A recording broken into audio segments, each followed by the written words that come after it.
तो चैप्टर हमने ले लिया लाइफ प्रोसेसेज।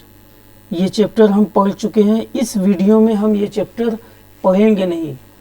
अब इस चैप्टर से क्या डायग्राम बेस्ड क्वेश्चन आते हैं, इम्पॉर्टेंट डिफरेंसेज होते हैं, बहुत सारे डिफरेंसेज की एक्स वाई में डिफरेंस, आर्टरीज वेन में डिफरेंस, ऐसे डिफरेंस बताने को आते हैं। तो यहाँ पर हम पढ़ाई नहीं करेंगे बल्कि उन डिफरेंसेज को याद करने की कोशिश करेंगे। याद करने के जो ट्रिक है, जो टेक्निक है, उसको देखेंगे, क्योंकि एग्जाम की दृष्टि से बहुत इंपॉर्टेंट है, वेरी वेरी इंपॉर्टेंट। ठीक है, तो पहला है आर्टरीज और वेन में डिफरेंस। पहला डिफरेंस क्या है? Arteries carries oxygenated blood. Oxygenated माने साफ खून। Veins carry deoxygenated blood. अब याद कैसे करें? देखो, आर्टरी में ए है ना, आर्टरी में ए है, ऑक्सीजनेटेड में ओ है। ए और ओ दोनों क्या है? वॉवेल है, स्वर है, वॉवेल। वेन्स में कॉन्सोनेंट है, वी कॉन्सोनेंट है, डीऑक्सीजनेटेड का डी कॉन्सोनेंट है। तो ये दोनों है जो है कॉन्सोनेंट है, ये दोनों कॉन्सोनेंट है। तो ऐसे हम याद कर सकते हैं। कभी कंफ्यूजन हो जाता है कि जो है आर्टरी ऑक्सीजनेटेड करता है कि डीऑक्सीजनेटेड करता है। तो देखो, यहाँ ऑक्सीजनेटेड भी लिख दो, यहाँ डीऑक्सीजनेटेड भी लिख दो। आर्टरी वॉवेल है, स्वर है, तो इसके साथ स्वर जुड़ेगा, है ना। तो आर्टरी ऑक्सीजनेटेड ब्लड को कैरी करता है। याद करने का पहला तरीका। दूसरा तरीका देखो क्या है, आर्टरी थिक वॉल्ड होता है, वेन्स थिन वॉल्ड। अब देखो, आर्टरीज की जो स्पेलिंग होती है वो इतनी लंबी होती है, मोटी होती है, इतनी बड़ी होती है। तो बड़ी होती है तो ये थिक वॉल्ड है। वेन्स की स्पेलिंग छोटी होती है तो ये थिन वॉल्ड है। याद हो गया। Blood in arteries moved with pressure, यानी जो आर्टरी में ब्लड प्रेशर होता है वो हाई होता है। तो यहाँ भी वही बात है, आर्टरी की स्पेलिंग क्या होती है? बड़ी होती है तो हाई प्रेशर। वेन्स की स्पेलिंग छोटी होती है तो लो प्रेशर। लो प्रेशर के साथ ये मूव करता है। देन वॉल्व एब्सेंट होता है, ठीक है, और यहाँ वॉल्व प्रेजेंट होता है। तो देखो, वेन्स, वी से वेन्स, वी से वॉल्व, यानी वेन्स में वॉल्व होगा, वेन्स में वॉल्व होगा, क्योंकि वी से वॉल्व होता है, वी से वेन्स होता है। ठीक है, याद हो गया। अब जो आर्टरीज होती है उसका ल्यूमेन नैरो होता है ना। आर्टरीज जो होती है उसका जो ल्यूमेन होता है नैरो होता है। तो इस बात को ऐसे याद कर सकते हो, आर्टरी लिख लो, आर आर्टरी, आर्टरी। अब देखो, नैरो में आर है, आर्टरी में आर है, तो यहाँ आर्टरी का ल्यूमेन नैरो होगा और वेन्स का ल्यूमेन वाइड होगा। चैप्टर में नहीं पढ़ा रहा हूँ, याद करने के ट्रिक टेक्निक बता रहा हूँ, जो कि बहुत काम आएगा और ऐसे याद करोगे कभी नहीं भूलोगे। ठीक है, नेक्स्ट मैं दूसरा देख लेता हूँ। दूसरा क्या है? दूसरा हमारे पास है difference between respiration and photosynthesis. अब रेस्पिरेशन में क्या होता है कि जो है ये प्लांट्स और एनिमल्स दोनों में होता है, यानी all living things, plants animal सब में होता है। फोटोसिंथेसिस क्या होता है? ये केवल प्लांट्स में होता है, क्योंकि इसके लिए क्लोरोफिल चाहिए जो प्लांट्स में होता है। रेस्पिरेशन हम लोग करते हैं तो हम लोग ऑक्सीजन क्या करते हैं? ऑक्सीजन लेते हैं और CO2 क्या होते हैं? देते हैं। फोटोसिंथेसिस इसका ठीक उल्टा है, इसमें CO2 यूज़ किया जाता है और ऑक्सीजन रिलीज किया जाता है। ठीक है, तीसरा डिफरेंस यहाँ नहीं लिखा है लेकिन मैं बता देता हूँ। सी, जो फोटोसिंथेसिस है उसके लिए लाइट ज़रूरी है, गारंटी है कि उसको लाइट चाहिए, मतलब कि नेसेसरी है लाइट। फोटो मीन्स लाइट होता है, तो ये बिना लाइट के नहीं होगा। जबकि रेस्पिरेशन डार्क में भी होता है, इसके लिए लाइट ज़रूरी नहीं है। तो ये 3 डिफरेंस मैंने बता दिए। नेक्स्ट क्या है? नेक्स्ट क्या है? एरोबिक और एनारोबिक रेस्पिरेशन में डिफरेंस। अब एरोबिक माने जिसमें ऑक्सीजन होता है, एरो माने ऑक्सीजन, एनारोबिक माने जिसमें ऑक्सीजन एब्सेंट होता है। अब जहाँ ऑक्सीजन रहेगा, ऑक्सीजन के प्रेजेंस में कोई चीज़ रहेगा तो उसका कंप्लीट ब्रेक डाउन होगा, जो फूड होगा उसका कंप्लीट ब्रेक डाउन होगा। जबकि ये इन ऑब्सेंस ऑफ ऑक्सीजन होता है तो ये इनकम्प्लीट ब्रेक डाउन, यानी आधा अधूरा फूड का ब्रेक डाउन होगा। चूँकि आधा अधूरा फूड का ब्रेक डाउन होता है तो यहाँ बहुत कम एनर्जी मिलती है, यहाँ कंप्लीट ब्रेक डाउन होता है तो यहाँ बहुत हाई अमाउंट ऑफ एनर्जी मिलती है।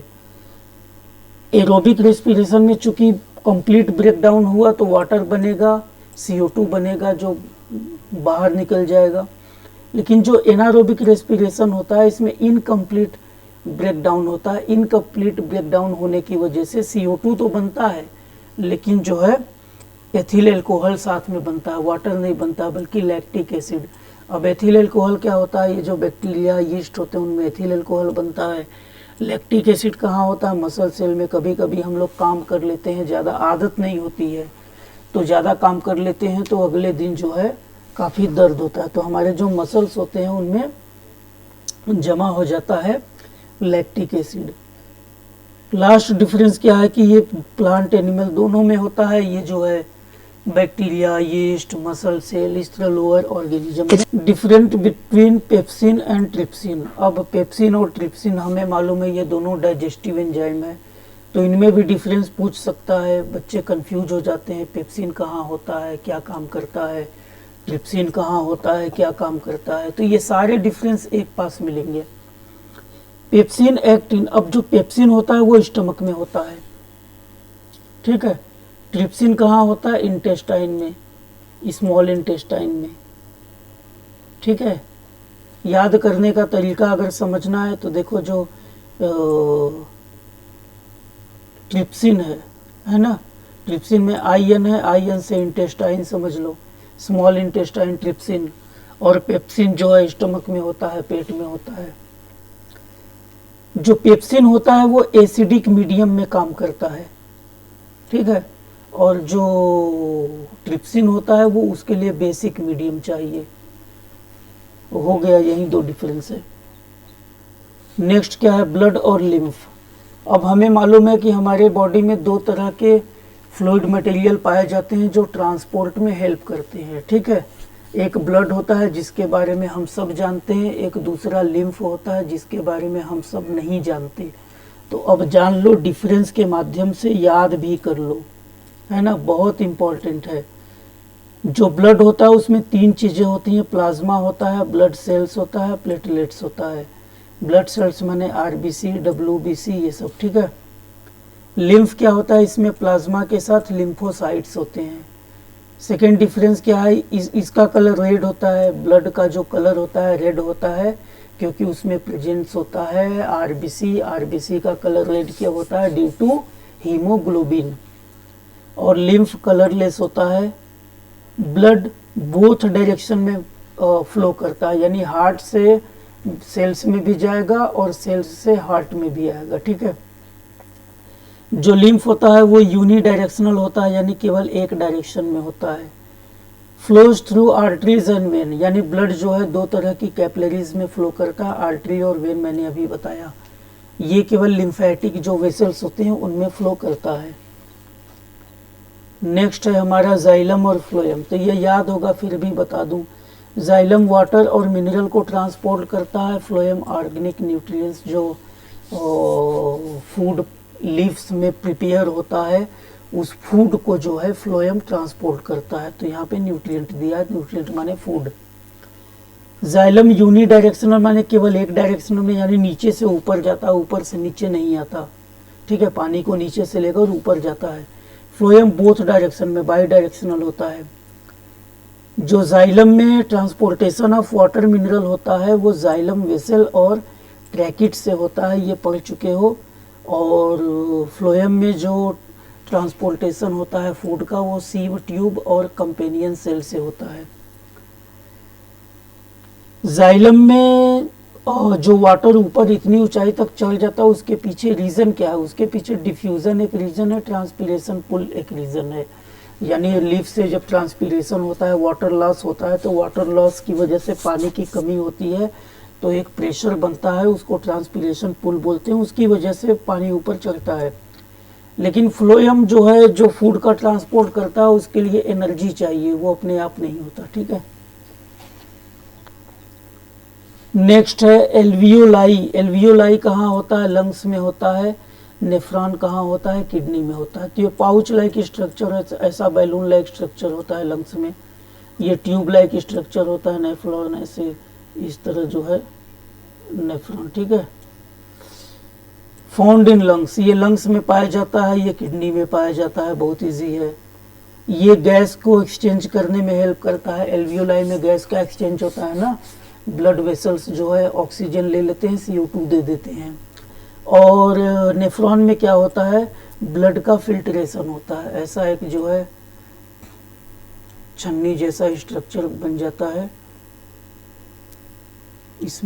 इसमें ब्लड आता है और यहाँ से ढेर सारे ट्यूब्यूल्स होते हैं और इनसे जो है ब्लड का फिल्ट्रेशन हो जाता है। नेक्स्ट हमारा डिफरेंस क्या है, ब्रीदिंग और रेस्पिरेशन में। अब ब्रीदिंग क्या होता है कि हमने प्योर एयर लिया, इम्प्योर एयर बाहर निकाल लिया, यानी इनहेलेशन और एक्सहेलेशन है ना, सांस को अंदर लेना, सांस को बाहर छोड़ना, ये ब्रीदिंग है। जबकि रेस्पिरेशन काफ़ी कॉम्प्लेक्स है, ऑक्सीजन अंदर जाता है, वहाँ से ब्लड के थ्रू वो सेल्स में जाता है, सेल्स में माइटोकॉन्ड्रिया होता है, वहाँ पे फूड का ब्रेकडाउन होता है, फूड के ब्रेकडाउन के बाद जो है कुछ प्रोडक्ट बनते हैं, ढेर सारी एनर्जी बनती है, इस पूरे को रेस्पिरेशन। तो हमें उतना नहीं पढ़ना, हमें केवल डिफरेंस यहाँ देखना है, जो कि एग्जाम की दृष्टि से काफ़ी इम्पोर्टेंट है। प्रोसेस ऑफ टेकिंग ऑक्सीजन, यानी यहाँ पे टेकिंग ऑक्सीजन होता है, रिलीजिंग कार्बन डाइऑक्साइड होता है, ठीक है। प्रोसेस ऑफ रिलीजिंग एनर्जी, यानी यहाँ पे एनर्जी का प्रोडक्शन होता है रेस्पिरेशन में। चूंकि ये फिजिकल प्रोसेस है, फिजिकल का मतलब ऑक्सीजन लेना है, CO2 देना है, फिजिकल प्रोसेस है।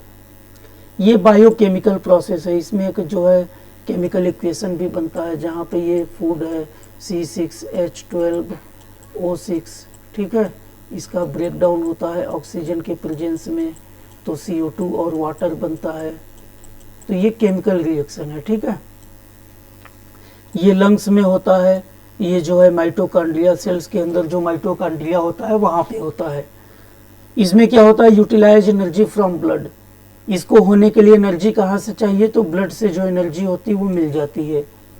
जबकि इसमें एनर्जी चाहिए नहीं, बल्कि ये खुद एनर्जी देता है, इसीलिए इसे माइटोकॉन्ड्रिया में होता है ना, तो माइटोकॉन्ड्रिया को power house of the cell बोलते हैं, क्योंकि वहाँ पे ढेर सारी energy by the oxidation of food material बनता है। तो ये हो गई, ये 8 डिफरेंस मैंने बताया बेटा। ये 8 डिफरेंस बहुत इंपॉर्टेंट है, बोर्ड एग्जाम के लिए तो बहुत इंपॉर्टेंट है। इसको एकदम जैसे मैंने बताया एकदम रट डालो।